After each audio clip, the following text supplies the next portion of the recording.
Hello students, नमस्कार, welcome. आज हम बात करेंगे शॉर्ट एसेस की, एसे राइटिंग की।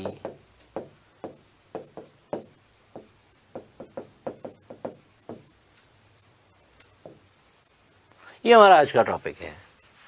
जैसे कि आपको मालूम है, सिलेबस आपका जो है 4 सेक्शंस में डिवाइडेड है। ग्रामर एंड यूसेज वाला पोर्शन है, कॉम्प्रिहेंशन, पैसेज, प्रेसी राइटिंग और ये शॉर्ट एसे।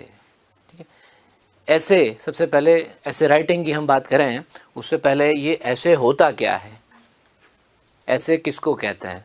ऐसे is a piece of writing, it is a short piece of writing written on a particular subject. Essay is a short piece of writing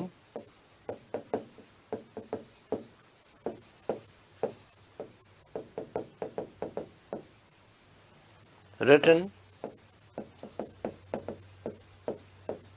on a particular subject.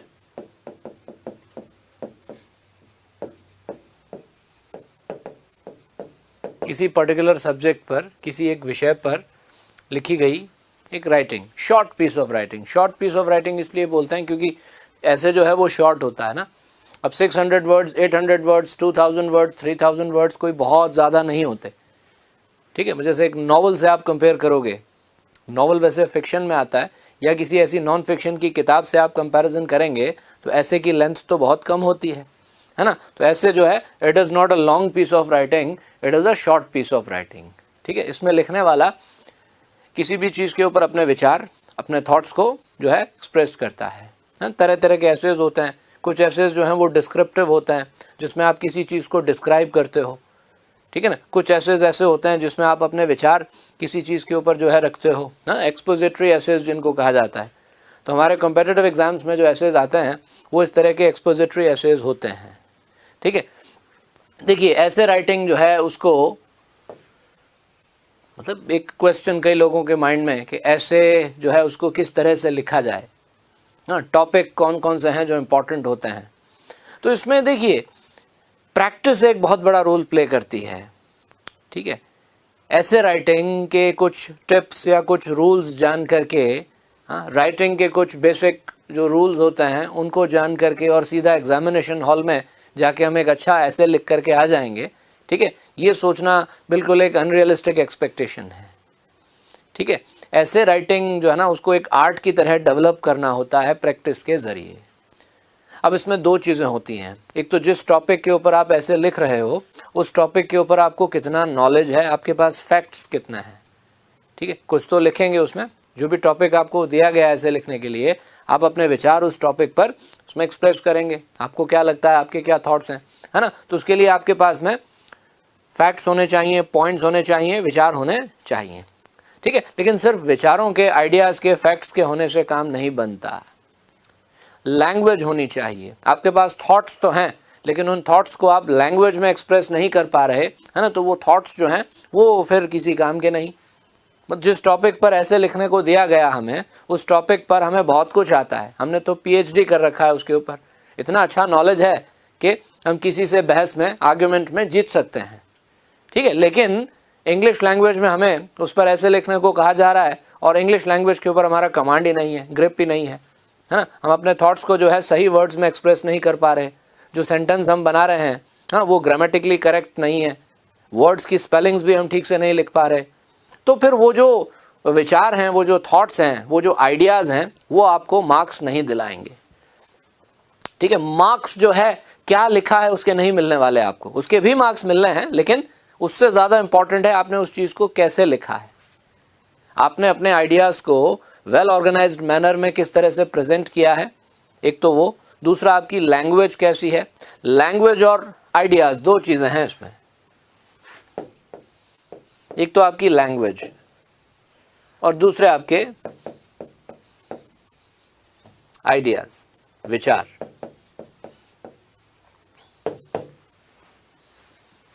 ठीक है, अब कोई अगर ये सोचता है कि भाई लैंग्वेज तो, इंग्लिश लैंग्वेज मेरी बहुत अच्छी नहीं है, लैंग्वेज पर तो बहुत बढ़िया कमांड मेरा है नहीं, मास्टरी नहीं है, ग्रिप नहीं है, गलतियां तो मैं करता हूँ, ठीक है, लेकिन हाँ आइडियाज़ बहुत अच्छे अच्छे मेरे पास में हैं, तो मुझे सिर्फ आइडियाज़ की वजह से मार्क्स क्यों ना दिए जाएं, है ना। तो क्योंकि देखो ये इंग्लिश लैंग्वेज का पेपर है ना, कंपलसरी है, क्वालिफाइंग है, लेकिन एक्चुअली इंग्लिश तो एक लैंग्वेज है ना। तो लैंग्वेज में आपका ऐसे राइटिंग का ये जो टेस्ट लिया जा रहा है, क्यों लिया जा रहा है, ये ऐसे लिखने को आपको क्यों कहा जा रहा है, वो ये देखना चाहते हैं, वो ये चेक करना चाहते हैं कि आप इंग्लिश लैंग्वेज में अपने विचारों को, अपने थॉट्स को ठीक तरीके से एक्सप्रेस कर पाते हैं या नहीं।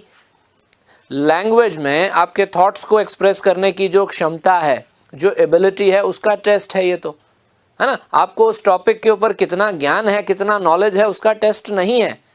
टेस्ट इस बात का है कि जो भी उस टॉपिक के ऊपर जानकारी आप रखते हो, जो भी थोड़ा बहुत नॉलेज आप उस टॉपिक के ऊपर रखते हो, जो भी विचार आपके हैं, आप उन्हें प्रस्तुत कैसे करते हो, उन्हें प्रेजेंट कैसे करते हो, सही लैंग्वेज का यूज़ करके कर पाते हो या नहीं, है ना। तो पहले तो लैंग्वेज है इंग्लिश के ऐसे में। हाँ, अगर साइंस का एग्ज़ाम होता, सपोज साइंस का पेपर होता और उसमें साइंस का कोई टॉपिक होता, उस पर आपको ऐसे लिखने को कहते, तो शायद वहाँ लैंग्वेज जो है वो इतना इम्पोर्टेंस नहीं रखती जितना आपका नॉलेज रखता, क्योंकि उसमें उनको आपका साइंस का नॉलेज टेस्ट करना है, ठीक है।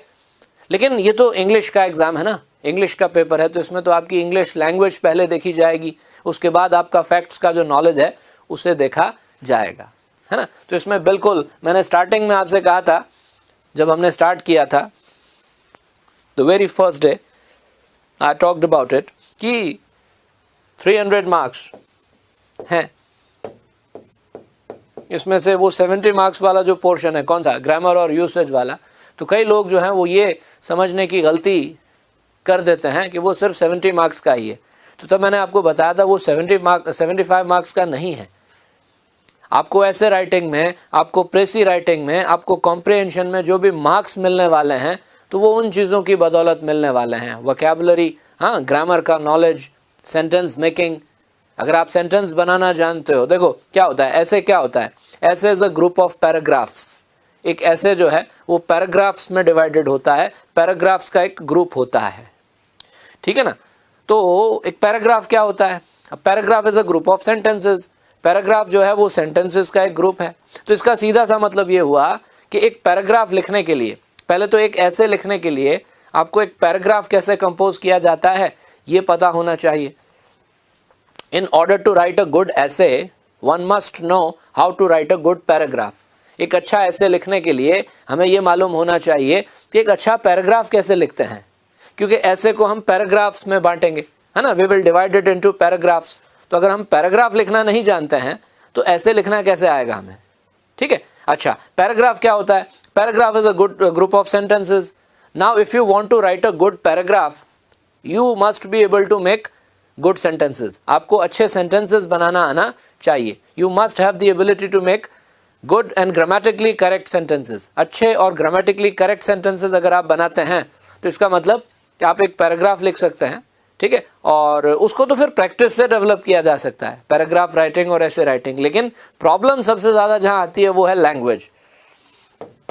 ज़्यादातर लोग जो प्रॉब्लम फेस करते हैं ना, वो इसकी वजह से, लैंग्वेज की वजह से। जिसका लैंग्वेज पर कमांड है, जिसका पेन रुकता नहीं है, जिसके पास वर्ड्स की कमी नहीं है, हाँ, जिसको अपनी बात को तुरंत सेंटेंस में बदलना आता है, अपने थॉट को, है ना, तो वो तो एक बहुत अच्छा ऐसे लिख लेगा।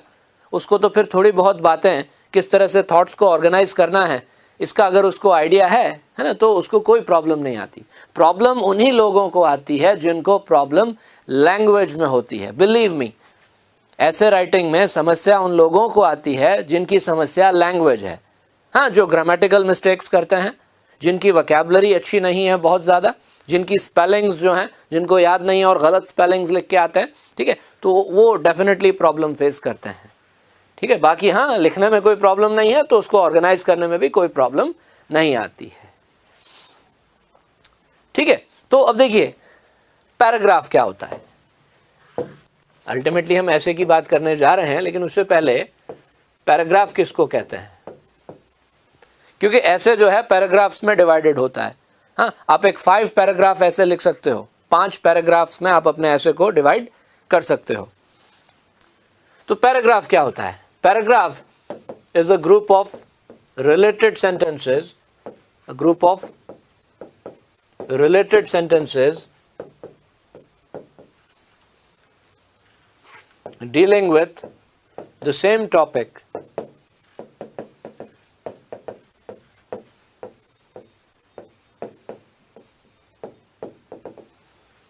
A group of related sentences dealing with the same topic. मतलब देखो, अब इसमें दो तीन बातें हैं, पैराग्राफ की डेफिनेशन में दो तीन बातें हैं। एक तो पैराग्राफ जो है सेंटेंसेस का ग्रुप है, ठीक है, सेंटेंसेस का ग्रुप है, बहुत सारे सेंटेंसेस एक साथ एक पैराग्राफ में होते हैं। दूसरा, वो सेंटेंसेस आपस में एक दूसरे से रिलेटेड होने चाहिए। सेंटेंसेस को पढ़कर ये लगना चाहिए कि सारे वाक्य, सारे सेंटेंस एक दूसरे से संबंधित हैं, जो बात कही जा रही है कहीं ना कहीं वो सारी बातें एक दूसरे से कनेक्टेड हैं। और तीसरा, सारे सेंटेंस एक ही टॉपिक के ऊपर बात करने चाहिए, ठीक है, मतलब सारे सेंटेंसेस का कनेक्शन, सारे सेंटेंसेस का रिलेशन, संबंध उस एक टॉपिक से होना चाहिए जिस पर आपने वो पैराग्राफ लिखा है, ठीक है। तो एक बहुत ही बेसिक सी बात है कि एक पैराग्राफ में एक मेन सेंटेंस होता है जिसे आप टॉपिक सेंटेंस कह सकते हैं, मेन सेंटेंस या टॉपिक सेंटेंस, ठीक है। सपोज आपको ऐसे नहीं लिखना है, सपोज आपको एक पैराग्राफ ही लिखना है, ऐसे राइटिंग की तो बात ही नहीं हो रही, आपको पैराग्राफ लिखने को दिया गया है, ठीक है। तो एक पैराग्राफ में,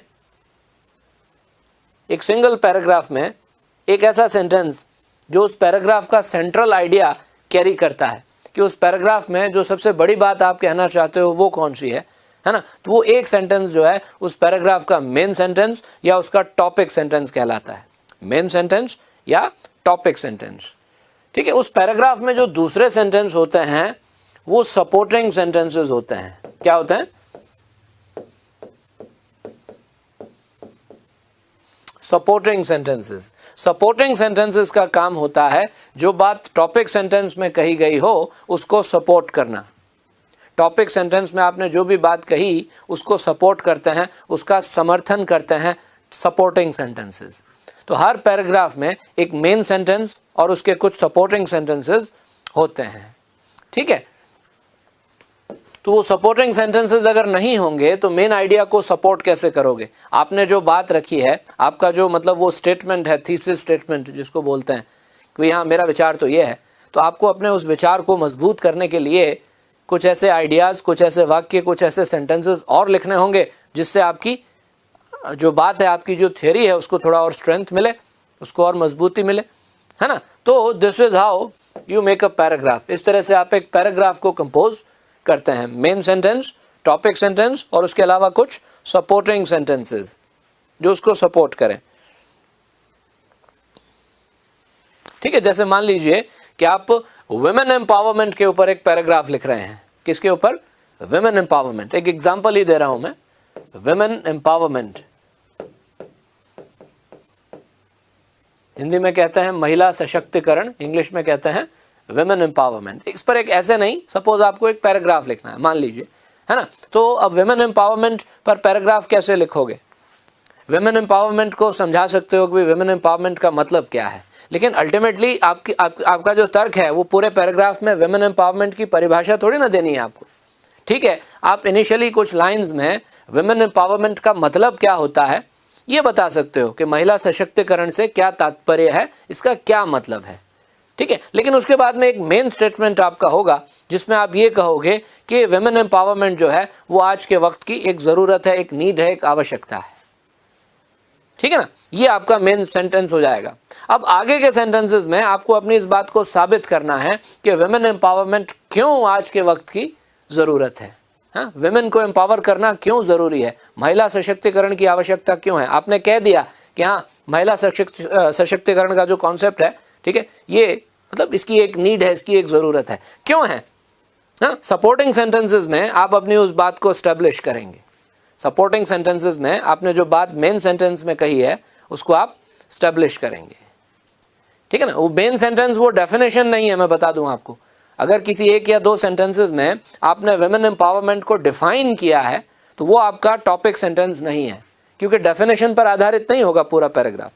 उसमें कोई एक आइडिया वुमेन एम्पावरमेंट को लेकर के आपको जो है लिखना पड़ेगा, जिसको सपोर्ट करने के लिए दूसरे सेंटेंसेस आप उसमें लिखेंगे, है ना। तो इस तरह से एक पैराग्राफ लिखा जाता है। अब जब हम एक पैराग्राफ लिखते हैं तो उसके बाद जब बात ऐसे राइटिंग की आती है तो ऐसे में तो फिर कई पैराग्राफ्स होते हैं, है ना। जैसे अब हमारे एग्जाम में जो ऐसे आता है, शॉर्ट ऐसे आता है, शॉर्ट ऐसे। अब 600 वर्ड्स का ऐसे जो है उसको बहुत बड़ा ऐसे नहीं कहते, वो शॉर्ट ऐसे ही होता है। वैसे ऐसे खुद, ऐसे की डेफिनेशन क्या है, ऐसे को खुद को हम क्या कहते हैं, एक शॉर्ट कॉम्पोजिशन है, it is a short piece of writing.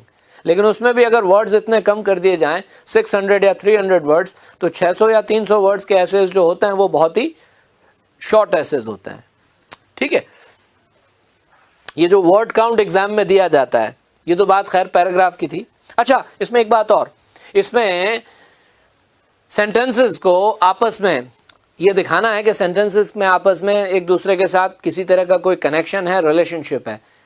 दूसरे सेंटेंस में जो बात हमने कही है वो कहीं ना कहीं पहले सेंटेंस में कही गई बात से कनेक्टेड है। थर्ड सेंटेंस और फोर्थ सेंटेंस में जो बातें कही गई हैं वो कहीं ना कहीं पहले या दूसरे सेंटेंस में कही गई बात से कनेक्टेड है। तो उसमें कनेक्टिव्स का यूज़ आपको जगह जगह पे करना पड़ता है। कनेक्टिव्स क्या होते हैं? कनेक्टिव्स ऐसे वर्ड्स होते हैं जो दो सेंटेंसेस को कनेक्ट करते हैं, ठीक है ना। जैसे हमने वो पढ़े थे ट्रांसफॉर्मेशंस, तो उसमें सिंपल, कंपाउंड और कॉम्प्लेक्स सेंटेंस की जब बात हो रही थी तब हमने कंजंक्शंस के बारे में जाना था। कॉन्ट्रास्ट प्रेजेंट करना हो, विरोधाभास दिखाना हो तो बट का, येट का, हाउएवर का यूज़ कर सकते हैं, नेवरदलेस का यूज़ कर सकते हैं। रीज़न बताना हो तो उसके लिए सिंस, एज, फॉर, बिकॉज का यूज़ कर सकते हैं, ठीक है ना। इसके अलावा कोई और इस तरह की बात है, एडिशनल इन्फॉर्मेशन देनी है, एंड का यूज़ कर सकते हैं, नॉट ओनली बट ऑल्सो का यूज़ कर सकते हैं, बिसाइड्स का यूज़ कर सकते हैं। ये सब चीज़ें जो है ना आइडियाज़ को कनेक्ट करने में आपकी मदद करेंगी। आप इन कनेक्टिव्स का यूज़ करेंगे, आप इन लिंकिंग डिवाइसेस का यूज़ करेंगे, तब वो कोहेजन बनेगा, तब पढ़ने वाले को लगेगा कि हाँ, ये सारे सेंटेंस इस पैराग्राफ के आपस में एक दूसरे के साथ रिलेटेड हैं, कनेक्टेड हैं, है ना। डेफिनेशन क्या है? Group of related sentences. तो आपको ये दिखाना होगा कि सारे सेंटेंस आपस में रिलेटेड हैं। तो वो रिलेटेड हैं ये कैसे बताओगे? उसके लिए आप इन लिंकिंग वर्ड्स का, जोड़ने वाले इन शब्दों का यूज करेंगे। Therefore, otherwise, as a result, however, in addition to, similarly, in other words. एक ये होता है इन अदर वर्ड्स, ये एक बहुत अच्छी टेक्निक है। कभी कभी क्या होता है कि हमारे पास में आइडियाज़ कम होते हैं, हमें ज़्यादा वर्ड्स में लिखना होता है लेकिन इतने थॉट्स होते नहीं। टॉपिक्स की चॉइस ही ऐसी दी गई हमको कि 4 टॉपिक्स में से एक टॉपिक ही ऐसा था जिस पर हमें थोड़ा बहुत कुछ आता था, है ना। मतलब बाकी वो टॉपिक्स ही ऐसे थे कि हम इतना पढ़कर नहीं आए थे, या उस पर हमारी इतनी ज़्यादा जानकारी थी नहीं, या हम कॉन्फिडेंट नहीं हैं कि इतना बढ़िया लिख पाएंगे। एक टॉपिक ऐसा निकला उनमें से जिसमें हमें थोड़ा सा कॉन्फिडेंस है, यहाँ इस पर तो कुछ ना कुछ लिख लेंगे, है ना। तो लिखने बैठे पता चला कि इतने आइडियाज़ नहीं हैं जितने वर्ड्स हमें लिखना है ना। तो आप ऐसा इन अदर वर्ड्स का यूज़ करके आप उसी बात को दूसरे शब्दों में कह सकते हो। ऐसा नहीं कि एक्टिव का पैसिव बना दिया, एक सेंटेंस एक्टिव वॉइस में है, इन अदर वर्ड्स करके उसका पैसिव बना के लिख दिया, नहीं। इन अदर वर्ड्स का मतलब ये होता है कि आपको उसी बात को, उसी पहलू को बिल्कुल लैंग्वेज बदल करके और उसमें कुछ नया जोड़ करके कहना है ना। तो वही आइडिया जो है आपको मतलब वो 2 बार काउंट कर लिया जाएगा, है ना। तो ये है ना, ये मतलब ऐसे बहुत अच्छे अच्छे ऐसे जो हैं वो देखने को मिलते हैं कभी कभी। ऐसे मतलब जो लोग स्किल्ड होते हैं राइटिंग के आर्ट में, ठीक है, वो कभी कभी उनको ऐसा टॉपिक दे दिया जाए जिस पर उन्हें कोई जानकारी नहीं होती, ठीक है, तो वो 1 या 2 आइडियाज़ की मदद से पूरा ऐसे लिख देते हैं और रीडर को बिल्कुल एहसास नहीं होने देते इस बात का कि उन्हें इस टॉपिक पर ज्ञान नहीं है। उनकी राइटिंग स्किल्स इतनी अच्छी होती हैं, उनका लैंग्वेज पर इतना बढ़िया कमांड होता है कि उन्हीं 2 बातों को घुमा फिरा करके अलग अलग वर्ड्स में आपके सामने ऐसे रखेंगे कि आपको ये रियलाइज़ नहीं होगा कि कोई कमी। ये होता है आर्ट, ये होती है स्किल, कि जो कुछ भी आपको आता है उसको आप प्रेजेंट कैसे करते हो, ठीक है। कितना आता है वो मैटर नहीं करता है यहाँ पे, है ना, क्योंकि आपका नॉलेज तो देखो, आप इतने सारे सब्जेक्ट्स को प्रिपेयर करते हैं तो नॉलेज तो ऑलरेडी आपके पास है, आप प्रिपेयर कर भी चुके हैं, बहुत कुछ आप जानते हैं। तो हर इंसान हर चीज़ के बारे में जानकारी नहीं रख सकता, हाँ। हर इंसान के पास जो नॉलेज होता है वो लिमिटेड नॉलेज होता है, अनलिमिटेड नहीं होता, उसकी एक लिमिट होती है। कोई ना कोई चीज़ ऐसी होती है जो हमारे नॉलेज के दायरे के बाहर होती है ना। लेकिन अगर लैंग्वेज पर हमारा कमांड है तो ऐसे टॉपिक पर भी हम बहुत अच्छा लिख कर आ सकते हैं जिस पर हमें कुछ नहीं आता। तो इंग्लिश के एग्ज़ाम में तो यही चेक किया जाएगा कि आप कैसे लिखते हो, क्या लिखते हो। बहुत सारे स्टूडेंट्स को हम देखते हैं, उनकी चिंता ये होती है, वो ये पूछते हैं आकर के कि सर ये ऐसे राइटिंग जो है ना, ये कौन से टॉपिक्स इंपॉर्टेंट हैं, आप हमें बताइए कौन से टॉपिक्स को प्रिपेयर करके जाएं, ठीक है, कौन कौन से टॉपिक्स इंपॉर्टेंट हैं और उसमें हमें क्या क्या लिखना चाहिए। तो सारा उनका फोकस इसके ऊपर होता है, व्हाट टू राइट। अच्छी बात है, व्हाट टू राइट पर आप फोकस करते हैं, it is a good thing. लेकिन फिर जब हम उनसे कहते हैं कि जरा 8-10 लाइंस लिख के तो बताओ किसी भी चीज के ऊपर, तो जब वो लिख करके लाते हैं 8-10 लाइंस, दुनिया भर की गलतियां निकलती हैं उसमें, है ना। तो उसकी उन्हें कोई चिंता ही नहीं है, उनको तो चिंता है कि भाई क्या लिखूंगा मैं या क्या लिखूंगी मैं। हाँ, तो ये ध्यान रखिए, इसमें इंग्लिश के पेपर में आप क्या लिखते हो उससे ज़्यादा इंपॉर्टेंट है आप उसको कैसे लिखते हो। हाँ, how to write is more important than what to write. How you write it, आपकी लैंग्वेज कैसी है पहली चीज़, फिर आपके पास जो कुछ भी विचार हैं उनको आप किस तरह से ऑर्गेनाइज करके प्रेजेंट करते हो, फिर उसके बाद में है कि भाई आपको कितना आता है।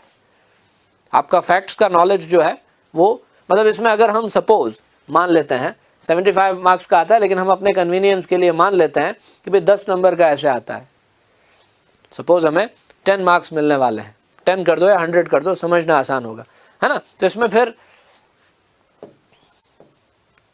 0 to 3, 4 to 7, 8 to 10, ये 3 स्लैब्स बना लेते हैं। क्या बना लेते हैं हम? 3 स्लैब्स बना लेते हैं। पहला स्लैब है आपको 0 से 3 के बीच में मार्क्स मिलेंगे, यानी 30% तक मार्क्स मिल सकते हैं। अब ये बिल्कुल एक तरह से आप कहिए कि अटेम्प्ट करने के मार्क्स हैं। अगर हमने क्वेश्चन को अटेम्प्ट किया है और कुछ लिखा है, थोड़ा बहुत रेलेवेंट लिखा है, वेल प्रिपेयर्ड नहीं थे, लैंग्वेज पर भी अच्छा कमांड नहीं था, इधर उधर से आइडियाज़ जो हैं कहीं से ग्रैब किए और जो लैंग्वेज आती थी जैसे तैसे करके उसको लिखा, 600 वर्ड्स के करीब लेके गए, है ना, मेहनत ज़्यादा की नहीं थी, मैनेज कर लिया, है ना। तो आपने मैनेज कर लिया, फॉर्मेलिटी कर दी, तो इवैल्यूएटर भी फॉर्मेलिटी करेगा और कुछ नंबर आपको उसके दिए जाएंगे, है ना। लेकिन वो आप इस रेंज में रहेंगे। अब इसमें कई लोग सोचते होंगे कि हमको कौन सा यहाँ पे 300 में से 300 लेके आना है, हमको तो क्वालिफाई करना है जी, 30% में मिल जाते हैं तो हमारा तो काम हो गया, है ना। तो वो एक अलग बात है। लेकिन हम अगर परफेक्शन की, एक्सेलेंस की बात करें कि जो भी काम हम करते हैं उसमें अपना बेस्ट हमें दे करके आना है, तो वो उसकी बात मैं बता रहा हूँ। फिर उसके बाद में ये जो दूसरा वाला ये जो रेंज है ना, 4 से 7 मार्क्स के बीच वाला, ये अच्छा रेंज है। 70% मार्क्स कॉम्पोजिशन में आप लेके आते हो, भाई 7 मार्क्स आउट ऑफ 10 अगर आपको मिलता है ना कॉम्पोजिशन में तो बहुत अच्छा होता है, ठीक है। 5-6 नंबर मिलते हैं तो भी अच्छे होते हैं, यानी 50-60% मार्क्स अगर आप मैनेज कर लेते हो ऐसे में, कॉम्पोजिशन में, कॉम्प्रिहेंशन में, प्रेसी में और ग्रामर में आप बहुत अच्छा स्कोर कर लेते हो, तो आपका एग्रीगेट स्कोर तो बहुत बढ़िया हो जाता है ना, क्वालिफाई करने के लिए जितने चाहिए उससे बहुत ज़्यादा, है ना। तो अगर हम थोड़ी सी मेहनत करते हैं, थोड़ी सी प्रैक्टिस करते हैं, ठीक है। अब इसमें ये नहीं सोचेंगे भाई अब दिन कितने बचे हैं हमारे पास में, बहुत कम टाइम बचा है, ठीक है। इंग्लिश को देने के लिए तो वैसे भी नहीं है इतना टाइम हमारे पास। अगर ऐसा कुछ सोचता है ना, तभी मैं ये कहूँगा आपसे कि थोड़ी सी मेहनत, थोड़ा सा टाइम, थोड़ा सा अटेंशन और थोड़ा सा इंटरेस्ट हम ले लेंगे तो कुछ दिनों में हम खुद को यहाँ तो बड़ी आसानी से ले आएंगे। 4 से 7 नंबर, 5 नंबर, 6 नंबर, ये जो है ना 8 और 10 मार्क्स के बीच वाली रेंज, ये बहुत बढ़िया होती है, ठीक है। यहाँ फिर हम लोग तब पहुँच पाते हैं जब हमारी राइटिंग की बहुत बढ़िया प्रैक्टिस रही हो, ठीक है। हम लिखने के आदी रहे हों शुरुआत से, स्कूल के टाइम से इंग्लिश में हम एसेज वगैरह, पैराग्राफ्स वगैरह लिखते आ रहे हैं, राइटिंग का बड़ा शौक है, बहुत सारे कोटेशंस हमको याद हैं, कोटेशंस, है ना, प्रोवर्ब्स, कहावतें, बहुत सारे इडियमेटिक एक्सप्रेशंस, बहुत सारे मुहावरे हमको याद हैं और हमें उन इडियम्स को सेंटेंस में यूज़ करना भी बहुत अच्छे से आता है। रीडिंग हैबिट भी हमारी बहुत शानदार है ना। तो फिर हम ये एक्सपेक्ट कर सकते हैं कि हम कहीं यहाँ खड़े होंगे, 8 out of 10, 9 out of 10, 10 out of 10। लेकिन एक होता है ना एवरेज परफॉर्मेंस दिखाना है हमको, भाई देखो ये तो बिलो एवरेज है, भले आपका एम क्वालिफाई करने का हो, है ना, लेकिन ये जो है ना, ये 0 to 3 वाली जो रेंज है तो बिलो एवरेज में आती है। अगर आपको एक एवरेज परफॉर्मर की तरह ऐसे में जो है वो परफॉर्म करके आना है तो उसके लिए आपको जो है कम से कम यहाँ खड़ा रहना पड़ेगा, बिटवीन 4 and 7 मार्क्स।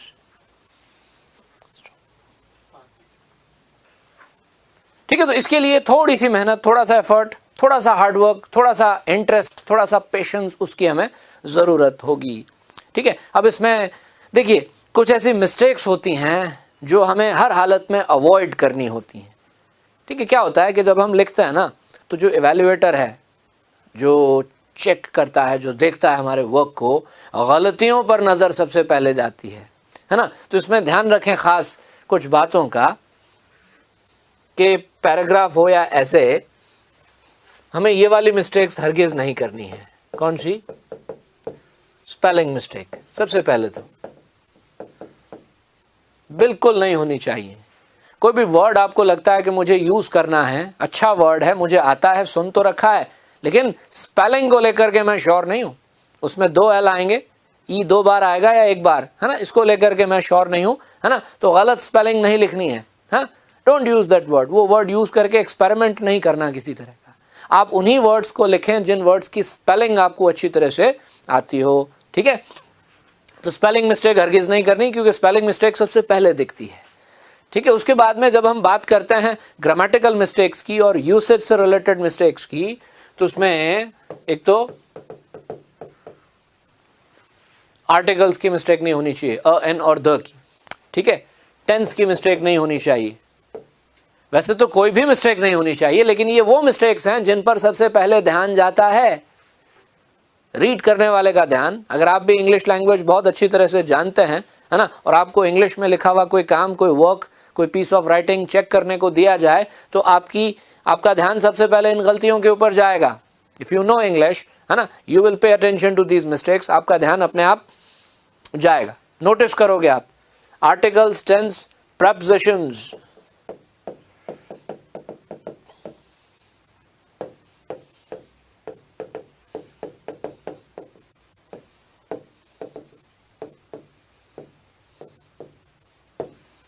इनमें सब कुछ कवर हो जाता है एक तरह से देखा जाए तो।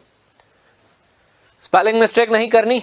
आर्टिकल्स, अ, एन और द, डेफिनेट आर्टिकल यूज कर दिया जबकि वहां आर्टिकल यूज होता ही नहीं है ना। नाउन प्लूरल है, अनकाउंटेबल है, और उसके साथ हम इंडेफिनेट आर्टिकल का यूज कर रहे हैं, ये गलत है। प्रॉपर नाउन्स के साथ जनरली आर्टिकल्स यूज नहीं करते और हम वहां डेफिनेट आर्टिकल यूज करके आ रहे हैं, ये गलत है ना। टेंस की मिस्टेक नहीं करनी है बिल्कुल भी। टेंस की मिस्टेक मतलब वर्ब की फॉर्म का एरर, वर्ब की गलत फॉर्म यूज नहीं करनी है। प्रेजेंट परफेक्ट कंटिन्यूअस की जगह प्रेजेंट कंटिन्यूअस टेंस यूज नहीं करना है। सिंपल प्रेजेंट का यूज जो है प्रेजेंट कंटिन्यूअस की जगह नहीं करना है। ये prepositions, to, in, on, at, of, by, for, with, ये मिस्टेक सबसे पहले दिखती है। सब्जेक्ट वर्ब एग्रीमेंट से रिलेटेड अगर एरर है तो इस पर भी ध्यान सबसे पहले जाता है। तो इन मिस्टेक्स का खास ध्यान रखें, मतलब इन टॉपिक्स के ऊपर हमारा ऐसा ग्रिप हो कि कम से कम ये गलतियां तो हमसे ना हो। ठीक है, और ये गलतियां अगर आप अवॉइड कर लेते हो, है ना, तो इसका मतलब कि फिर लगभग सब कुछ इसमें कवर हो जाता है। ठीक है, और फिर उसके बाद में वोकैबुलरी, आपका चॉइस ऑफ वर्ड्स, वर्ड्स की आपकी चॉइस।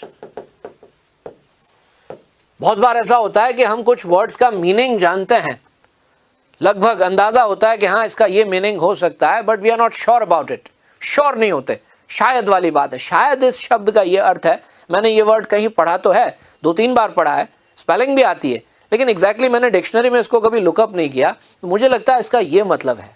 वो लगता है वाली बात, मतलब कई बार इस तरह से हम एक इनअप्रोप्रिएट वर्ड यूज करके आ जाते हैं, एक ऐसा वर्ड यूज करके आ जाते हैं जो उस कॉन्टेक्स्ट में बिल्कुल अप्रोप्रिएट नहीं होता, है ना। तो आपका जो वर्ड है वो अप्रोप्रिएट हो, सूटेबल हो, वही मीनिंग कन्वे करता हो जो मीनिंग आपको कन्वे करना है। ठीक है ना। तो ये चीजें जो हैं, इन चीजों का खास ध्यान रखते हुए, अगर इन चीजों में हमें कोई प्रॉब्लम नहीं, अपने लिए खुद के लिए एक चेकलिस्ट बनाइए पहले तो। ठीक है, स्पेलिंग्स तो चलो एक अलग बात हो गई, तो हम ये तय कर लेते हैं कि हम उन्हीं वर्ड्स को लिखेंगे जिनकी स्पेलिंग हमें पहले बहुत अच्छे से याद है। ठीक है, लेकिन एक बार पहले इन टॉपिक्स को बहुत अच्छे से दोबारा देखने की जरूरत है। आर्टिकल्स को, टेंस को, ठीक है, प्रेपोजिशंस को, सब्जेक्ट वर्ब एग्रीमेंट को। पैसिव वॉइस भी है, लेकिन पैसिव वॉइस में भी आपको बताऊंगा कि पैसिव वॉइस का यूज जरूरत पड़ने पर बहुत कम सेंटेंसेस में करना चाहिए। आपके ज्यादातर सेंटेंस एक्टिव वॉइस के होने चाहिए। हाँ, if you have to write 100 sentences, 80-85 of them should be in the active voice. Passive voice का यूज ना करें, बहुत कम करें, जरूरत पड़ने पर करें। ज्यादातर आप अपनी बात को एक्टिव वॉइस में कहें, ठीक है ना। किसी को कोट करना चाहते हैं कर सकते हैं, किसी को कोट करना है कि स्वामी विवेकानंद ने ऐसा कहा था तो आप डायरेक्ट स्पीच यूज कर सकते हो। प्रेसी राइटिंग की क्लास में मैंने एक बात आपको बताई थी कि जब आप किसी दिए गए पैसेज का प्रेसी बनाते हो तो उसमें प्रेसी वाले पैराग्राफ में डायरेक्ट स्पीच यूज नहीं करना है, indirect form of narration use करना है, उसको इनडायरेक्ट स्पीच में बदल के फिर कहना है ना। लेकिन ऐसे लिखते वक्त आप किसी को कोट करना चाहते हैं, महात्मा गांधी को कोट करना चाहते हैं, स्वामी विवेकानंद को कोट करना चाहते हैं, एल्बर्ट आइंस्टाइन को कोट करना चाहते हैं, जॉन एफ कैनेडी को कोट करना चाहते हैं, तो उनका कोई भी कोट, उनकी कही हुई कोई बात को आप डायरेक्ट स्पीच में बेशक लिख सकते हो, लेकिन फिर डायरेक्ट स्पीच का सेंटेंस जैसे लिखा जाता है वैसे लिखना है, ठीक है ना, तो उसमें कोई प्रॉब्लम नहीं है। और सब्जेक्ट वर्ब एग्रीमेंट, वर्ब को सिंगल और प्लूरल कब किस हिसाब से कैसे यूज करना है, ये इन सब बातों का ध्यान अगर हम रख लेते हैं और हमें लगता है, खुद से क्वेश्चन पूछिए कि हाँ इन सब चीज़ों को लेकर के मेरे मन में कोई शंका कोई डाउट नहीं है, टेंस की गलती अब मैं नहीं करता हूँ, सब्जेक्ट वर्ब एग्रीमेंट के रूल्स मुझे बहुत अच्छे से क्लियर हैं। प्रपोजिशंस में तो देखिए आप हमेशा लर्नर बने रहेंगे, इतने सारे वर्ड्स हैं, इतना सारा यूसेज है कि रोज कुछ ना कुछ नया सीखने को मिलेगा। लेकिन हाँ आपको लगता है कि हाँ रीजनेबल लेवल पर मैं प्रपोजिशंस में चीज़ें कर लेता हूँ, ठीक है, तो ठीक है, आप फिर प्रिपेयर्ड हैं। तो अब अगर हम बात करें एक ऐसे की कि एक ऐसे को कैसे लिखना है, तो एक ऐसे के 3 पार्ट्स होते हैं। कितने? 3 पार्ट्स। कौन कौन से? Introduction, body and conclusion. The 3 parts of an essay are, the first part is called the introduction, second part को कहते हैं body, third part को कहते हैं conclusion। introduction, body and conclusion। ये 3 parts का मतलब 3 पैराग्राफ नहीं है, ये 3 parts का मतलब 3 parts है, ठीक है। पहला पार्ट इंट्रोडक्शन। अब देखिए वर्ड काउंट 600 वर्ड्स। अब 600 वर्ड्स का मतलब होता है अप्रॉक्सीमेटली 600 वर्ड्स, लगभग। अब एग्जैक्टली 600 वर्ड्स हो, एक वर्ड भी कम नहीं हो, एक वर्ड भी ज़्यादा नहीं हो, ये तो नहीं हो सकता, प्रैक्टिकली ये हम नहीं कर सकते। तो 600 वर्ड्स का मतलब उसके आसपास रहना है, हाँ। और वर्ड काउंट को बहुत ज़्यादा सीरियसली लेने की ज़रूरत नहीं है, वर्ड काउंट का कोई बहुत ज़्यादा स्ट्रेस लेने की ज़रूरत नहीं है। कई लोग जो है ना वो इस कारण से प्रेशर में आ जाते हैं कि 600 वर्ड्स का तो मटीरियल ही नहीं है मेरे पास। कोई बात नहीं, 600 वर्ड्स का मटीरियल नहीं है, 400 का तो है।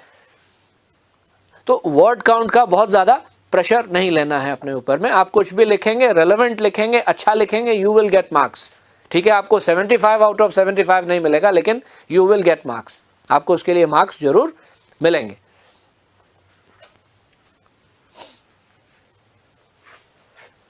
ठीक है, तो 600 का मतलब कि एक वर्ड्स की वो एक मतलब 550 वर्ड्स हो सकते हैं, चलेगा, 570 वर्ड्स हो सकते हैं, चलेगा, नहीं बन पा रहे और कम है कोई बात नहीं, लेकिन जो लिखा है वो आपने रेलेवेंट लिखा है, अच्छा लिखा है, ठीक है, वो मैटर करता है, ठीक है, वो मैटर करता है। बजाय इसके कि आप 600 वर्ड्स पूरे के पूरे लिख के आए हो लेकिन दुनिया भर की ग्रामेटिकल मिस्टेक्स आपने की हैं, लैंग्वेज पता नहीं कहाँ जा रही है आपकी, ठीक है।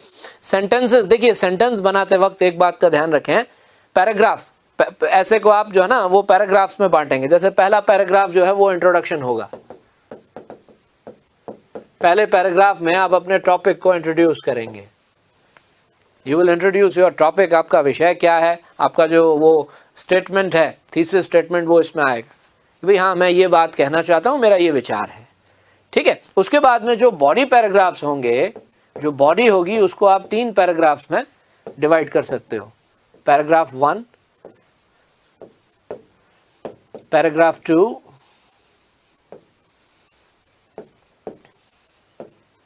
And paragraph number 3, 1, 2 and 3। फिर आता है कंक्लूजन। कंक्लूजन एक अलग पैराग्राफ होता है, मतलब इस तरह से टोटल कितने पैराग्राफ्स हो गए? 5। एक पैराग्राफ इंट्रोडक्शन का, 3 बॉडी के और 1 कंक्लूजन का, है ना। तो इस तरह से आप एक 5 पैराग्राफ का ऐसे लिख कर आ सकते हैं। 600 वर्ड्स हैं, 600 को 5 से डिवाइड करिए तो कितने होते हैं? हाँ 120। तो ये तो नहीं कि भाई एक एक पैराग्राफ में 120 शब्द होने चाहिए, किसी में कम होंगे, किसी में ज़्यादा होंगे, ठीक है। जैसे कंक्लूजन वाला पैराग्राफ कंपैरेटिवली छोटा होता है, ठीक है। बॉडी पैराग्राफ्स में ज़्यादा कंटेंट होता है, 3 जो बॉडी पैराग्राफ्स हैं इसमें सबसे ज़्यादा कंटेंट आपको देना पड़ता है। तो इंट्रोडक्शन में अब देखिए इसको इस तरह से थ्योरेटिकली क्लास में लेक्चर देके और समझाना एक अलग बात है। जब हम लिखने बैठते हैं उस वक्त जो हम प्रॉब्लम्स फेस करते हैं, है ना, वो रियल टाइम की जो प्रॉब्लम्स हैं वो अलग होती हैं। ठीक है, ये जब तक आप इसको लिखेंगे नहीं, पेन और पेपर लेकर के बैठेंगे नहीं और इसका अभ्यास, इसकी प्रैक्टिस नहीं करेंगे, तब तक आपको इसके जो नट्स एंड बोल्ट्स हैं, है ना, वो समझ में नहीं आएंगे, पता नहीं चलेंगे। तो प्रैक्टिस जो है वो इसका बिल्कुल एक, कहते हैं ना, शॉर्ट वे है सक्सेस तक पहुंचने का। प्रैक्टिस, रोज़ लिखना है। रोज़ नहीं लिख सकते हैं तो अब तो खैर, लेकिन अगर आप एग्ज़ाम से बहुत पहले प्रिपेयर करते हैं सपोज़, तो आपको वीक में, मंथ में जो है डेज़ फिक्स कर लेने चाहिए इसके लिए कि ऐसे राइटिंग के लिए मेरे पास मंथ में 10 डेज़ हैं या 8 डेज़ हैं, महीने में 8 दिन मैं ऐसे को दूंगा, रोज़ 1 या 1.5 या 2 घंटे जो भी आप दे सकते हैं। ठीक है, और बात अगर अभी कम टाइम की है तो डेली अगर आप इसको 45 मिनट्स देते हो, 45 मिनट्स, ज़्यादा नहीं, 45 मिनट्स अगर आप कंसिस्टेंटली अपना इंटरेस्ट जो है साथ में लेते हुए अगर इस काम को करते हैं ना, तो वो जो एवरेज परफॉर्मर वाली जो रेंज है आप उसमें ख़ुद को ले जा सकते हो। बिलो एवरेज नहीं रहना चाहिए, एज एन एवरेज परफॉर्मर आप उसमें अच्छा परफॉर्म करके आ सकते हैं, अच्छा लिख के आ सकते हैं। तो मैं ये बता रहा था इससे पहले कि पैराग्राफ में जब आप सेंटेंस लिखते हैं ना, तो कई बार देखा जाता है कुछ स्टूडेंट्स क्या करते हैं, लिखना शुरू करते हैं, वो प्रिपेयर्ड नहीं होते। उनकी प्रॉब्लम ये होती है, वो वहीं मैनेज कर रहे होते हैं। टॉपिक आया, उस टॉपिक पर जो भी नॉलेज है, जो भी रॉ फैक्ट्स हैं, कि चलो फटाफट से लिखो, 600 वर्ड्स पूरे करने हैं। तो वो एक बहुत इंपॉर्टेंट प्रिंसिपल, एक बहुत इंपॉर्टेंट बात भूल जाते हैं कि a paragraph is a group of sentences. See, an essay is a group of paragraphs, a paragraph is a group of sentences.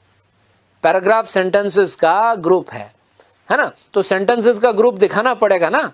मतलब कि एक सेंटेंस एंड हुआ, उसके बाद एक फुल स्टॉप आना चाहिए। दूसरा सेंटेंस आपने स्टार्ट किया, वो जब खत्म होगा तो फुल स्टॉप दिखना चाहिए। तो फुल स्टॉप जितने दिखेंगे उतने सेंटेंस गिने जाएंगे।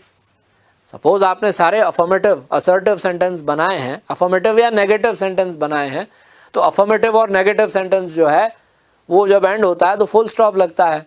तो जितने फुल स्टॉप हैं उतने सेंटेंस हैं। तो कई लोगों की आदत होती है वो फुल स्टॉप तो लगाते ही नहीं, वो तो बस लिखते हैं, थॉट्स आते हैं, लिखते जाते हैं, जहां थॉट्स आना बंद हुए वहां फुल स्टॉप लगता है। पता चलता है 6 लाइन के बाद पहला फुल स्टॉप लगा है ना। और वो फिर जब उसको पढ़ोगे तो आपको लगेगा कि ये कोई सेंटेंस तो है ही नहीं, ये तो पता नहीं क्या लिखा है ना। तो इस बात का ध्यान रखें कि आप सेंटेंस बनाएं, बाकायदा सेंटेंस बनाएं। सिंपल सेंटेंस बनाइए, कॉम्प्लेक्स सेंटेंस बनाइए, कंपाउंड सेंटेंस बनाइए, लेकिन सेंटेंस बनने चाहिए, है ना। आपका सेंटेंस मीनिंगफुल होना चाहिए और बहुत लंबे लंबे सेंटेंस बनाने नहीं चाहिए। अगर हम स्किल्ड राइटर नहीं हैं, ठीक है, अगर हमने राइटिंग की बहुत अच्छी प्रैक्टिस नहीं कर रखी है और लैंग्वेज पर बहुत अच्छा हमारा वो नहीं है, तो कोशिश करके छोटे छोटे सेंटेंस बनाएं, 10, 12, 15 वर्ड से ज़्यादा लंबा सेंटेंस ना बनाएं और उसके बाद फुल स्टॉप लगाते रहें। ठीक है, 15 वर्ड्स इसलिए कह रहा हूँ, 15 वर्ड्स का सेंटेंस भी एक वैसे बड़ा सेंटेंस होता है, लेकिन कई बार कुछ लोग 40, 45, 50 वर्ड्स के बाद जाकर फुल स्टॉप लगाते हैं और जब पढ़ते हैं तो लगता है कि ये सेंटेंस तो है ही नहीं, ये तो कुछ और ही है, फुल स्टॉप तो यूं ही लगा दिया, है ना। तो पूरे पैराग्राफ में बस 2 जगह फुल स्टॉप दिखता है, इसका मतलब उस पूरे पैराग्राफ में 2 ही सेंटेंस बनाए हैं उन्होंने। ऐसा नहीं करना है। अच्छा पैराग्राफ लिखना है। हर पैराग्राफ में अगर मान लो 120 वर्ड्स का एवरेज लेके चल रहे हो, सपोज कि भाई एवरेज इतने वर्ड्स एक पैराग्राफ में आने चाहिए, तो कम से कम 7-8 सेंटेंस जो है या 9 सेंटेंस आपके हर पैराग्राफ में होने चाहिए, 9 सेंटेंसेस। अब 120 का एवरेज नहीं बैठता है, कुछ पैराग्राफ्स छोटे होते हैं, कुछ लेंदी होते हैं, लेकिन मैं एक बात बता रहा हूं कि अगर 120 वर्ड्स आपके पैराग्राफ में है ना, तो 8 या 9 सेंटेंस तो आपके उस पैराग्राफ में होने चाहिए। ठीक है, हाँ ठीक है, एक्सेप्शन है कि एक आधा सेंटेंस आपने बहुत बड़ा बना लिया, तो वो चल सकता है। ठीक है, तो वो फुल स्टॉप नजर आना चाहिए। पंक्चुएशन का यूज जो है, कॉमा का यूज और फुल स्टॉप का यूज, कई बार हम कॉमा का यूज करना भूल जाते हैं, तो कॉमा की गलती जो है वो तो चलो एक्सक्यूजेबल है, लेकिन फुल स्टॉप की मिस्टेक नहीं करनी। फुल स्टॉप तो नजर आना चाहिए, बिल्कुल। You must put a full stop when the sentence ends.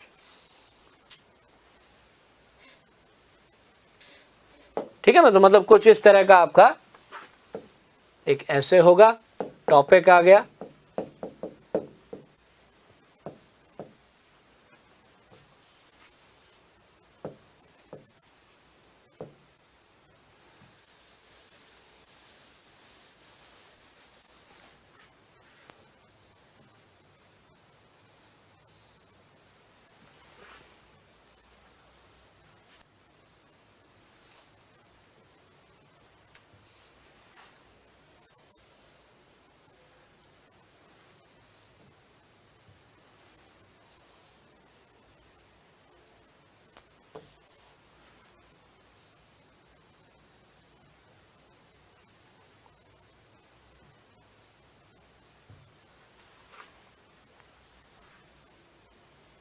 introduction, body paragraph 1,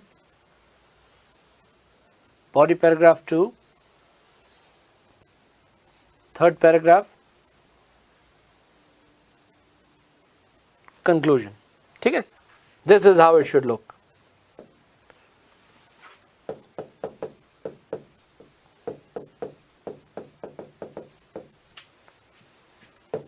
ये बॉडी का पहला पैराग्राफ है, ये बॉडी का दूसरा पैराग्राफ है, ये आपका बॉडी का थर्ड पैराग्राफ है और ये आपका कंक्लूजन वाला पैराग्राफ है।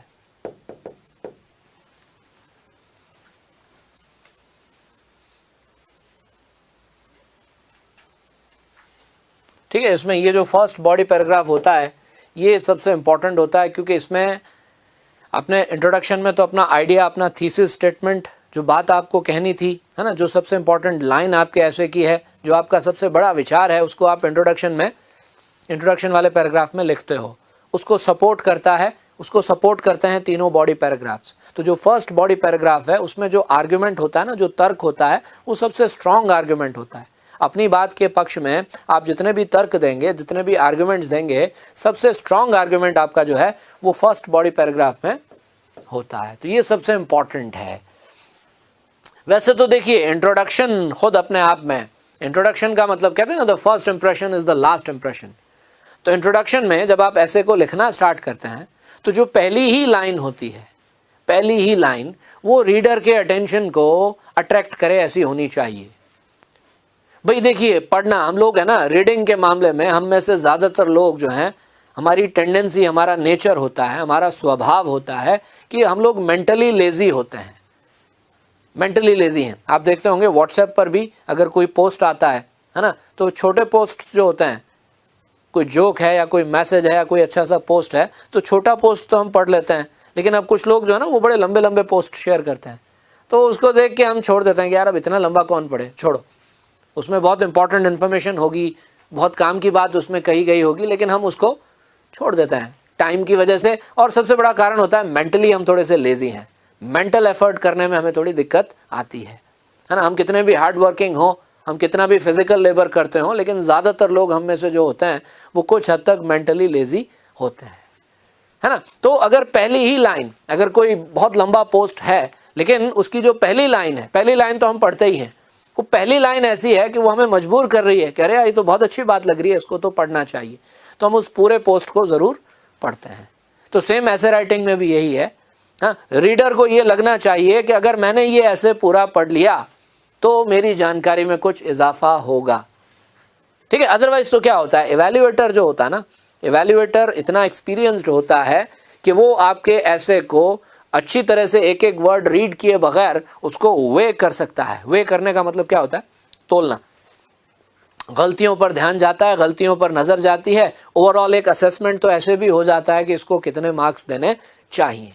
लेकिन आप ये चाहते हैं कि नहीं, कि आपके ऐसे का तो एक एक वर्ड पढ़ा जाए, एक एक लाइन पढ़ी जाए, है ना। तो उसके लिए आपको स्टार्टिंग में कुछ ऐसा लिखना होगा जिससे कि आप अपने रीडर को मजबूर करो कि वो लास्ट लाइन तक आपका ऐसे पढ़े। तो फर्स्ट लाइन जो है वो अटेंशन ग्रैबर होनी चाहिए। अटेंशन ग्रैबर क्या होता है कि रीडर के अटेंशन को जो ग्रैब कर ले, रीडर का अटेंशन तुरंत जिस पे चला जाए, और रीडर को लगे कि हाँ आगे पढ़ूंगा तो मुझे कुछ ना कुछ नया जानने को मिलेगा। बहुत अच्छी बात है, इसमें तो ऐसी ऐसी बातें हैं इसने लिखी हैं, मुझे पता ही नहीं थी, है ना। तो इस तरह से मतलब आप उसको स्टार्ट करिए, ठीक है। तो इन छोटी छोटी बातों का ध्यान अगर हम रखते हैं तो हम खुद को बड़ी आसानी से ये वाली जो रेंज होती है 4 to 7 मार्क्स वाली, इस रेंज में ले जा सकते हैं, ठीक है ना। बाकी आपके टॉपिक की चॉइस, जो टॉपिक्स आपको दिए जाते हैं चूज करने के लिए, उनमें से आप उस टॉपिक को ही चूज करेंगे, बिना कहे ये बात जो है इट गोज विदाउट सेइंग कि जिस टॉपिक पर आपको थोड़ा बहुत फैक्ट्स का नॉलेज होगा, जिस टॉपिक पर आपको लगता होगा कि नहीं मैंने पढ़ रखा है, आप उसी टॉपिक को ही चूज करोगे। आप वो टॉपिक क्यों लोगे जिस पर आपको कोई जानकारी ही नहीं है ना। तो वो टॉपिक की चॉइस केयरफुली करनी है, सोच समझ कर करनी है, वही टॉपिक लेना है। ऐसा टॉपिक नहीं लेना है जो थोड़ा सेंसेशनल है या जिस पर आपको लगे कि नहीं इस पर लिखा तो अच्छे मार्क्स आ जाएंगे। होता ना, कई बार ये सोचते हैं यार ये थोड़ा डल टॉपिक है, इस टॉपिक पे आता तो मुझे बहुत कुछ है, लेकिन अगर इस पर लिखूंगा तो ये मतलब इतना सेंसेशनल नहीं बनेगा। इससे अच्छा ये ऊपर वाला टॉपिक ज़्यादा मज़ेदार है, इस पर इतना नहीं आता मुझे, लेकिन मार्क्स ज़्यादा मिल सकते हैं। तो ऐसा कुछ नहीं है। टॉपिक की चॉइस जो है वो आपको मार्क्स नहीं दिलाती, आपको मार्क्स दिलाता है आपका उस टॉपिक पर नॉलेज कितना है, आपका लैंग्वेज कैसा है। नॉलेज कितना है दैट इज़ सेकेंडरी। मैं हमेशा यही कहता हूँ कि आप उस टॉपिक पर कितना जानते हो वो सेकेंडरी है, उससे पहले आप अपने थॉट्स को लैंग्वेज में बदल पाते हो कि नहीं, दैट इज़ मोर इम्पॉर्टेंट। लेकिन फिर भी जब टॉपिक्स की चॉइस सामने है तो हम उनमें से उसी टॉपिक का चयन करेंगे जिस टॉपिक पर हम ज़्यादा लिख सकते हैं, जिस टॉपिक पर हमारे पास ज़्यादा आइडियाज़ हैं, थॉट्स हैं, पॉइंट्स हैं, है ना। तो कॉमन सेंस की बात है। तो बिल्कुल इसमें ये वाली अप्रोच, पहले तो you have to choose your topic wisely, you have to choose your topic carefully. अपने टॉपिक को बड़े केयरफुली चूज़ करें, ठीक है। उसके बाद में फिर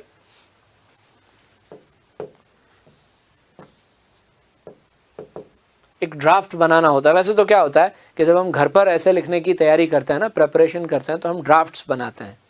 एग्जामिनेशन हॉल में तो इतना टाइम नहीं होता, उसमें तो सीधा लिखना होता है। लेकिन घर पर आप अगर किसी टॉपिक पर ऐसे प्रिपेयर कर रहे हो तो सबसे पहले आप उसका फर्स्ट ड्राफ्ट बनाते हो। मतलब जो भी थॉट्स, जो भी आइडियाज़, जो भी पॉइंट्स आपके पास में हैं, उन पॉइंट्स को कलेक्ट करके एक बार उनको आप ऑर्गेनाइज करके लिखते हो। पहला खाका, पहला ड्राफ्ट आप उसका तैयार करते हो। उस फर्स्ट ड्राफ्ट की आप प्रूफ रीडिंग करते हो, उसकी प्रूफ रीडिंग होती है, ठीक है। उसको पढ़कर देखते हो उसमें गलतियां तो नहीं है, उसमें कोई स्पेलिंग मिस्टेक तो नहीं है, उसमें कोई ग्रामेटिकल एरर तो नहीं है, कहीं कोई एक बात मैंने 2 बार तो नहीं कह दी, एक पैराग्राफ में ऊपर कह दी, फिर वही बात मैंने दूसरे पैराग्राफ में फिर से रिपीट कर दी, है ना। कोई वर्ड बार बार रिपीट तो नहीं किया मैंने। तो ये चीज़ें आप जो है ना प्रूफ रीडिंग करते हो। फर्स्ट ड्राफ्ट की प्रूफ रीडिंग होती है। उसके बाद आप उसी का सेकेंड ड्राफ्ट बनाते हो। क्या करते हो? सेकेंड ड्राफ्ट प्रिपेयर करते हो। सेकेंड ड्राफ्ट जो है वो फर्स्ट ड्राफ्ट का इम्प्रूव्ड वर्जन होता है। अब आपने इसमें गलतियाँ जो है वो निकाल ली खुद की, है ना, और उन गलतियों को दूर करके आपने दोबारा उस चीज़ को लिखा, वो आपका सेकेंड ड्राफ्ट है। लेकिन सेकेंड ड्राफ्ट को भी एक बार प्रूफ रीडिंग की ज़रूरत पड़ती है, ठीक है। इसमें भी कुछ ना कुछ इम्प्रूवमेंट और गलतियां निकल आती हैं। तो सेकेंड ड्राफ्ट को फिर प्रूफ रीड करने के बाद आप उसका फाइनल ड्राफ्ट बनाते हैं। थर्ड ड्राफ्ट जो होता है ना, that is your final draft. जब घर पर करते हैं प्रिपेयर तो बहुत कुछ होता है, स्टेशनरी होती है, पेन होता है, पेपर होता है, ठीक है, टाइम भी होता है, और ऐसा कोई बाउंडेशन नहीं होता कि 10 मिनट में लिख के और बाहर जाना है। हम ड्राफ्ट्स बना सकते हैं। मान लीजिए कोई काम आ गया बीच में, हाँ, कोई इंपॉर्टेंट कॉल आ गया, आप कहीं चले गए, तो वापस आकर भी उसको कंटिन्यू कर सकते हैं। सेकंड ड्राफ्ट की प्रूफ रीडिंग करी और फिर किसी ने बुला लिया, है ना, कोई ऐसा अर्जेंट काम हो गया और वहाँ चले गए, तो थर्ड ड्राफ्ट हम बाद में रात को बैठ के बना सकते हैं। एग्जामिनेशन हॉल में तो फिर आपका जो फर्स्ट ड्राफ्ट है वही आपका फाइनल ड्राफ्ट होता है ना। तो यहाँ सारी एक्सरसाइज आपको मेंटली करनी है। एग्जामिनेशन हॉल में ज़्यादातर आपकी जो एक्सरसाइज है वो आपके माइंड में होती है, ठीक है ना। आपके पास में जो आइडियाज़ हैं, टॉपिक की चॉइस तो कर ली, लेकिन उसके बाद में आपके पास आइडियाज़ क्या हैं उसका एक ब्लूप्रिंट बना लो, ठीक है। उसका एक ब्लूप्रिंट बना लो अपने ऐसे का कि भाई वो किस तरीके से लिखा जाएगा, इंट्रोडक्शन में कौन कौन से पॉइंट्स में इंक्लूड करूँगा, बॉडी, ये एक मेंटल एक्सरसाइज जो है। पेन, आपका पेन जो है वो पेपर को, पेज को टच करे उससे पहले ये एक्सरसाइज मेंटली कर लेनी चाहिए कि हाँ ये टॉपिक है।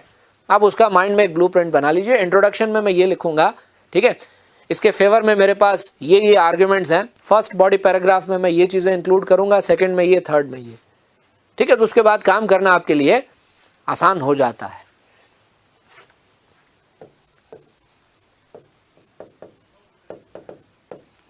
Organise your thoughts and start putting them on the paper.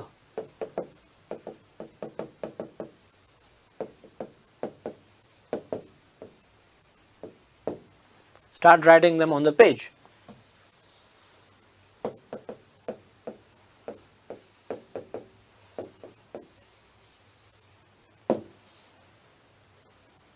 ठीक है, तो कम से कम 7-8 टॉपिक्स ऐसे अगर हम पहले घर पर प्रिपेयर करके जाते हैं, ज़्यादा नहीं, 7-8 ऐसे टॉपिक्स जो हमको लगता है, वैसे देखो हमारा सोचा हुआ टॉपिक हम करंट अफेयर्स पढ़ते हैं, हम न्यूज़पेपर्स पढ़ते रहते हैं, हमने मेंस का मतलब प्री का एग्ज़ाम क्वालिफाई कर रखा है, हम तो मेंस के लिए अपीयर हो रहे हैं, है ना। तो जनरल नॉलेज में, करंट अफेयर्स में और न्यूज़पेपर को लेकर के कोई बहुत ज़्यादा प्रॉब्लम हमें नहीं होती।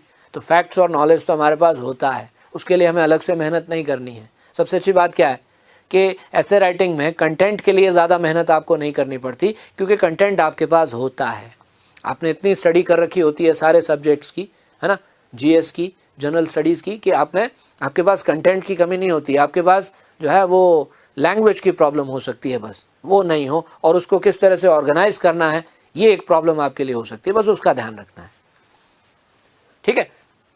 और इस तरह से उसको लिखें। 7-8 टॉपिक्स को अगर आप घर पर इस तरह से प्रिपेयर करके जाएंगे, तैयार करके जाएंगे, तो थोड़ा सा कॉन्फिडेंस बनेगा, ठीक है। थोड़ा सा हमें लगेगा कि हाँ हम इसके लिए प्रिपेयर्ड हैं। फिर उनमें से कोई टॉपिक अगर नहीं भी आता है तो हमारी जो स्ट्रैटेजी है जिसकी हमने प्रैक्टिस कर रखी है वो हमें बहुत काम आएगी। और देखिए क्या होता है कि कुछ सेंटेंसेस ऐसे होते हैं, कुछ एक बातें ऐसे होती हैं जो हर टॉपिक के ऐसे में फिट हो जाती हैं, है ना। तो वो सेंटेंस आपको कहीं ना कहीं काम ज़रूर आते हैं। जो सेंटेंस आपने खुद अपनी मेहनत से बनाए थे, आपने जो 7 या 8 एसेज प्रिपेयर किए थे, ठीक है, उनमें से कुछ ना कुछ लाइंस, वर्ड्स, सेंटेंसेस, कोट्स आपको कहीं ना कहीं यूज़ करने को ज़रूर मिल जाते हैं। तो आपका वो जो एफर्ट है वो वेस्ट नहीं जाता, आपकी मेहनत ज़ाया नहीं जाती, आपकी मेहनत आपको काम आती है।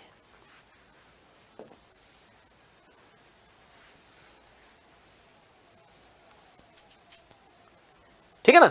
और इसमें बिल्कुल जो मूल मंत्र है इसका ऐसे राइटिंग में सक्सेस का वो एक ही है, और वो है प्रैक्टिस। प्रैक्टिस इज योर मूल मंत्र, ठीक है। जितना ज़्यादा प्रैक्टिस करेंगे उतना कॉन्फिडेंस बनेगा, उतना कमांड हमारा बनेगा टॉपिक के ऊपर, उतना इजीली और स्मूथली हम एग्जामिनेशन हॉल में अपना परफॉर्मेंस दे पाएंगे, ठीक है। तो ऐसे राइटिंग के लिए मेरी तरफ से आप सभी को ऑल द बेस्ट, ठीक है। मेरी बेस्ट विशेज़ आपके साथ हैं। Thank you very much.